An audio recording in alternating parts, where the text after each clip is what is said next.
Allahu akbar, Allahu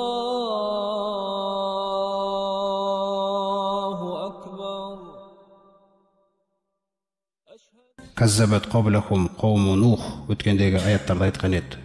Елшілерді өтірікке шығарған еді. Мына Құрайштан бұрын, ей пайғамбар саллаллаху алейхи ва саллям, қауму Нух, Нухтың қауымы да өтірікке шығара салған еді. 950 жыл мысалы Нухтың 950 жыл бойы олар Нухты өтірікке шығарды. Ва асхабур Расси, Рас елінің адамдары, жаңа құдық деп айтылды өткенде. Ва Самуд, Самуд қауымы да өтірікке шығарды. Ва Фирғаун, Фирғаун да өтірікке шығарды. Ат қауымы да өтірікке шығарды. Ва ихвану Лут, Лутты да бауырларына жіберіп едік, олар да өтірікке шығарды. Ва асхабул Айка, Шуғайбтың қауымы да өтірікке шығарды. Ва Туббақ, Туббақ қауымы да өтірікке шығарды. Күллүн каззабар русула, бұлардың күллісі өтірікке шығарған елшілерді фахаққа уағид деп айтқан еді Алла Тағала. Сөйтіп менің оларға деген ескертуім бастарына кеп орнаған еді деген осы дүниеде. Бұл жерде де Алла Тағала баяндайды, Құрайштарды кішкене асқақтап баратқан көріністерінен түсіру үшін. Сол үшін айтады Алла Тағала. Өйткені олар да пайғамбар саллаллаху алейхи ва саллямға мақтанды, өздерін көрсетті. Содан Алла Тағала айтады: Аузу биллахи минаш шайтанир раджим. Ва кам ахлакна қаблахум мин қорнин. Осы саған қарсы келіп жатқан мына Құрайштың кәпірлерінен бұрын дейді. Қаншалаған буынды біз жойып жіберген едік дейді. Қараңыздар. Қаншалаған буынды біз жойып жіберген едік. Сосын салыстыру жасайды Алла Тағала. Мыналар өздерінің қуаттарына мақтанып тұр ғой дейді. Хум ашадду минхум батшан. Ол бұрынғылар дейді, біз құртып жіберген қауымдар. Олар бұларға қарағанда олардың шабуылы өте күшті дейді. Мына жерде Алла Тағала батш, жаңағы шабуылдау, мына жауынгерлік күшін баяндап отыр да олардың. Жауынгерлік күш дегенде олар мықты болған еді, бұларда жоқ дейді ондай күш. Бұл Құрайштар өздері біледі, айналасында о кезде Рим империясы мен үлкен Парсы империясы деген дүрілдеп тұрғанда. Тіпті ол күште жоқ еді бұларда. Ал бұрынғылардың күші дейді. Олар бұлардан да күшті болған дейді, қуат тұрғысынан, шап беру тұрғысынан, елдерді аралау тұрғысынан. Міне келесі сөзінде түсіндіреді, олардың жауынгерлік, жаңағы мына күш қуаты қандай болған дегенде, фанаққабу фил билади дейді. Бұлар бір ел емес, бұлар бірнеше елдерге баратын дейді. Қараңыздар.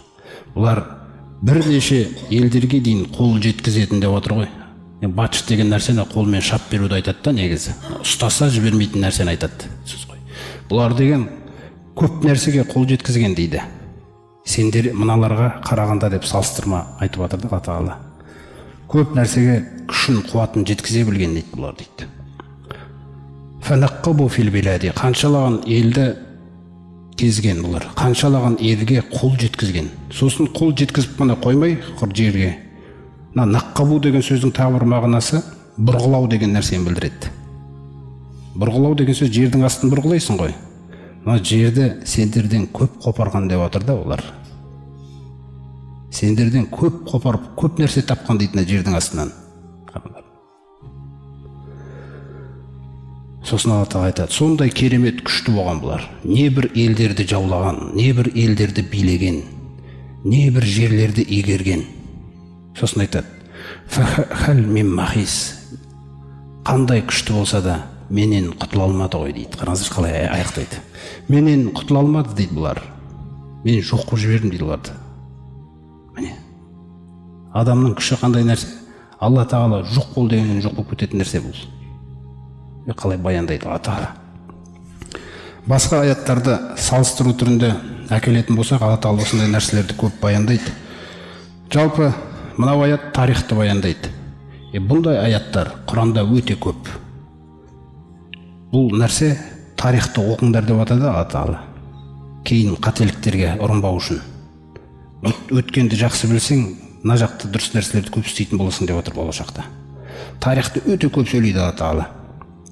Сол үшін кейбір аяттарында айтады, мысалы Рум сүресінде де айтады, аузу биллахи минаш шайтанир раджим, ауалам ясиру фил арды, бұлар жердің бетін жүріп кезіп жүрмеді ма, фаянзуру, сөйтіп бұлар назар аудармады ма, көрмеді ма, кайфа кана ақибатул лазина мин қаблихим, бұлардан болғандар жарайды, керемет дәулет құрды, керемет өмір сүрді жердің бетінде да.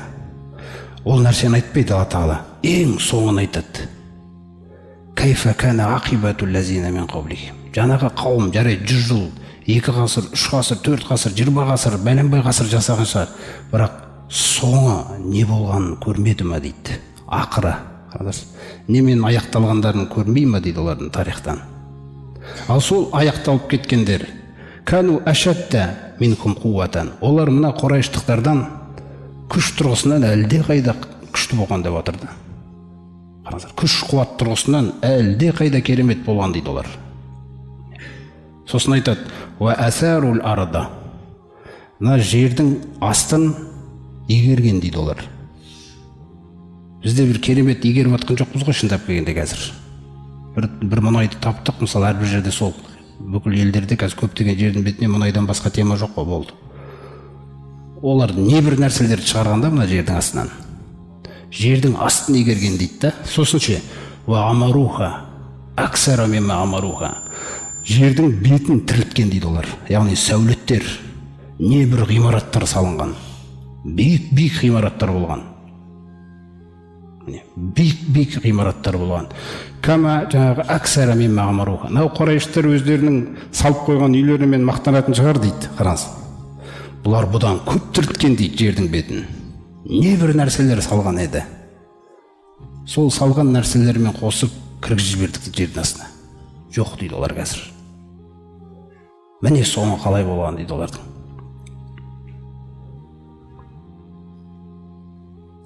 Неге жоқ болды? Жаатхум русулухум бил байинат. Өйткені біздің елшілеріміз келді оларға, өз қауымдарынан жіберген едік дейді. Ашық аяттарымызды оқыды дейді оларға. Қарсы келді олар. Қарсы келгеннен кейін Алла Тағала айтады: "Фама каналлаху лиязлимахум". Алла емес дейді оларға әділетсіздік жасаған. Қараңыздаршы. Азап келген кезде Алла емес дейді оларға әділетсіздік жасаған. Валакин кану анфусахум язлимун. Бірақ олар өздеріне әділетсіздікті өздері жасады дейді. Көрдіңіз ғой. Әділетсіздікті өздеріне жасады дейді.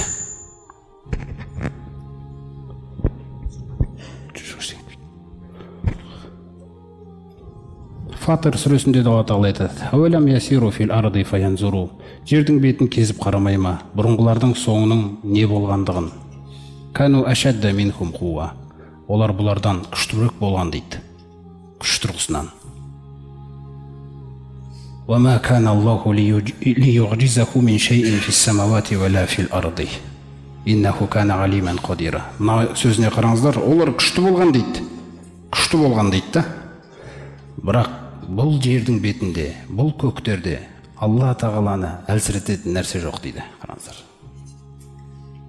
Алла Тағаланы әлсірететін нәрсе жоқ дейді. Құтылып кететін, қашып кететін, қарсы шығып қоятын ондай нәрсе жоқ дейді. Көктерде де, жерде де. Әркімге тек уақыт белгілеген Алла Тағала уақыты біткен кезде жоқ қылып жібереді. Міне, адам жердің бетінде дүние тіршілігін жасауға Алла Тағала тыйым салмайды. Сәулет жасаймыз ба, жерді игереміз ба, астына кіреміз ба, не бір нәрселерді шығарамыз ба, байимыз ба, проблема емес ол. Оны пайдалан деп отыр Алла Тағала. Бірақ имансыз істемеш дейді осыны. Имансыз осыны істемеш дейді. Егер имансыз істейтін болсаң, жоққа жібереді бұның бәрін. Міне. Қалай Алла Тағала айтады? Ва ияша юсхибукум. Қараңыздаршы қалай оңай сөйлейді. Егер қаласам болғаны дейді, әп кетем дейді сендер жердің бетінен, жоққа жіберем дейді. Уаяти би халқин жадид. Сосын жаңа бір жаратылыс тауып келем дейді бұл жаққа. Мүмкін сендер сияқты болмайтын шығар деп. Маған оңай дейді ол. Сондықтан алғашқы қауымдар туралы тарих біз үшін өте пайдалы. Али Ғимран сүресінде Алла Тағала айтады: «Хаза баянун линнаси». Бұл тарихи аяттарды не үшін айтамыз дейді. Пәленше деген қауым болған, елшілеріне қарсы келген, жоқ қылып жібердік оны. Не үшін бұны айтамыз? Хаза баянун линнас. Бұны бүкіл жердің бетіндегі адамдарға біз тарихты баяндағымыз келеді дейді. Біз босқа жаратпағанбыз дейді. Босқа жаратпағанымыздың белгісі оларды жоқ қылып жібергеніміз. Тіл алмаған кездерінде. Қашан тәртіпсіз болды, жоқ қылып жібердік дейді біз. Біз босқа жаратқан жоқпыз дейді. Хаза баяну линнас. Бұл жерде тарихты баяндаймыз бір.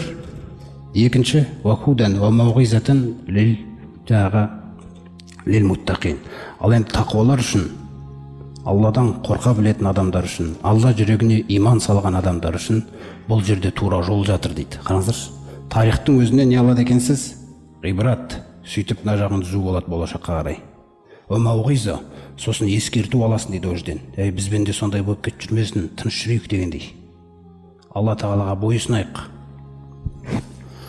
Міне пайғамбарымыз саллаллаху алейхи ва саллям оларға келіп қағидаларды баяндайды. Мәнихтада түсіндіреді оларға. Кімде-кім, міне Құран, Алла Тағала мені Құранмен жіберді дейді оқысы. Осы кімде-кім осы Құранмен жүрсе, мәнихтада, кімде-кім осы Құранмен зу жолмен жүретін болса, фа иннама яхтади ли нафсихи. Ол адам өзін тозақтан құтқарып алу үшін тура жолмен жүр дейді. Қағиданы қалай түсіндіреді? Ар жағында мен мұқтаж емеспін деп отыр Алла Тағала. Кімде-кім тура жолмен жүретін болса, өзін тозақтан құтқарып алып, өзін жәннатқа үміттендіру үшін, міне. Сол үшін тура жолда жүр дейді ол. Ва мен долла, ал кім иман келтірмейміз бұл Құранға деп итеріп адасатын болса, фа иннама ядиллу алейха. Онда ол өзін өз зиянына, тозаққа кіргізу үшін адасып жүр дейді. Сондықтан Алла Тағала айтады: «Фа ма кана Аллаху лиязлимахум». Алла емес дейді оларға әділетсіздік жасаған. Бірақ олар өздері әділетсіздік жасады дейді. Сосын қиямет күні келген күні: «Вала тазиру вазирату визра ухра». Біреу-біреудің күнәсін көтермейді. Бұны жақсылап біліп алыңдар дейді. Әркім өз күнәсін толық арқалайды деп отыр. Міне ескерту қалай. Әркім өз күнәсін толық арқалайды дейді. Сосын қағиданы баяндайды. «Ва ма кунна муғаззибина хатта набағаса расула». Біз ешбір қауымды азаптамаймыз, елші жібермейінше дейді. Мысалы, рахымының кеңшілігіне қараңыздар. Нухты жіберді елші қып. 950 жыл Алланың рахымы іштерінде жүрді. Азғандай сан ғана иман келтірді. Кім әділетсіздік жасады? Өздері дейді. Содан құртылды дейді олар сол үшін.